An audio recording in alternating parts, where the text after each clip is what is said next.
Good afternoon once again, ladies and gentlemen. Welcome to the Chinese Grand Prix of the World Racing League Season 4. You can see that we've entered with a more than a race win championship lead. But now it's time for the pole position lap. Please enjoy.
And across the line, 36.9. That's my PB. But yeah, we get a 0.6 of a second advantage over second place, which is Cena. And I'm just going to show you that on my previous best lap, which was also good enough for pole, I didn't hit that bollard. If any of you guys were unhappy with that particular portion of my pole lap. So yeah, 2 poles in a row. It's actually only my second pole on this game. In fact, in all leagues. But we'll hope to capitalise on that and get to turn 1 in first, and indeed out of turn 1 in first, and go for hopefully third win in succession. The revs are starting to build. There's a light, 2, 3, 4, and the final light, and wow, that's a quick release from the final light being on. But off we go. It looks like we've got pretty good traction there, and Cena in second and Zenith in third. All actually swap positions there, so Zenith making a good start, but Cena back through, and Zenith has been shuffled back. Perhaps with contact in the first turn, I'm not entirely sure. Bungie's now up to third position. I'm just going to follow this first lap to see how we're doing. At the first split, it is a gap of 0.7. And this first stint, it was in fact Cena trailing us for the majority of the stint until towards the end Zenith overtakes him for the second position, and Zenith really keeping the gap constant once he gets there to me. But yeah, the main point of this race was sort of to emulate Season 2, where again at Ferrari, and I actually managed to go 3 in a row. Wins from Malaysia, China and Bahrain. Of course, now Bahrain and China swapped in order.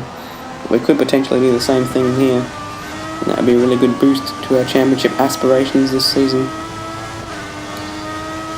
And through that split, we'd gained a bit more time there on Cena, and in fact the gap to Bungie behind Cena kept building as well. So it looked like the two of us would be able to run away with this at the first stint, but certainly towards the end of the stint, Zenith did come alive.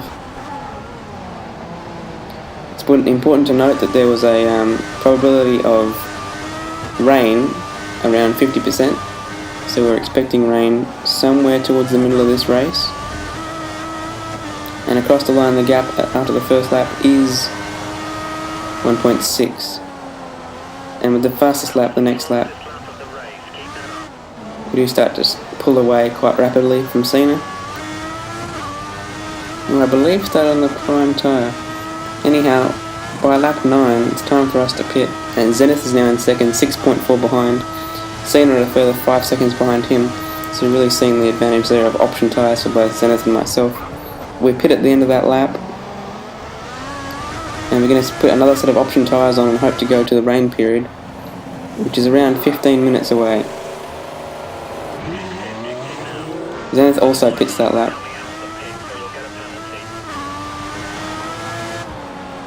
I think he puts primes on that time. Anyway, we have Viper in front of us on the out lap, and he's not in our battle, and he decides to let us through. Thank you very much for that. Not hurting either of our races. And at the end of that lap, it is Cena in the pits.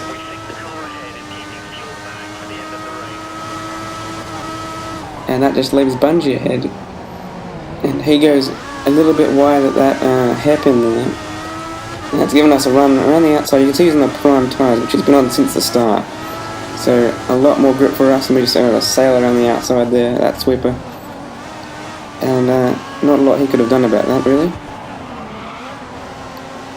And we have regained the lead again, and hopefully this time we can extend the lead, just in case the rain means that we need to pit again.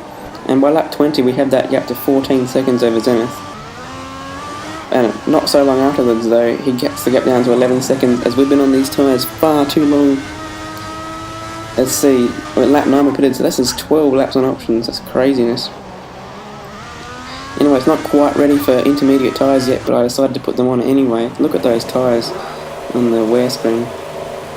And Zenith does follow us in that lap. And he decides to put on another set of dry compound tyres, so this will be interesting. The first split we get is 7.9.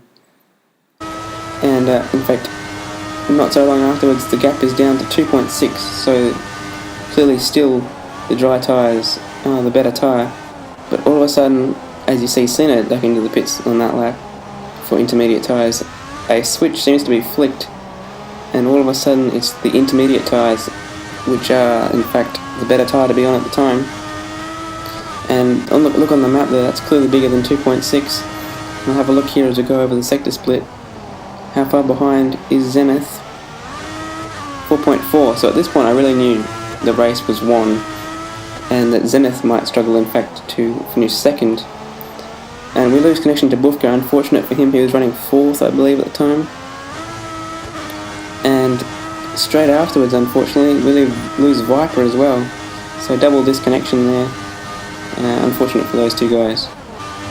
But you'll see that Cena has taken second position away from Zenith, pitting at the right time. And I really feel that even though we pitted for intermediates too early, we made the right decision there, getting us a pit stop pretty much.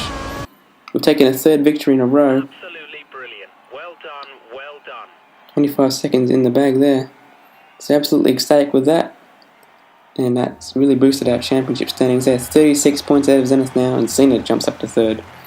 So I'll see you next time guys for Spain. I've been Jacko. See you then.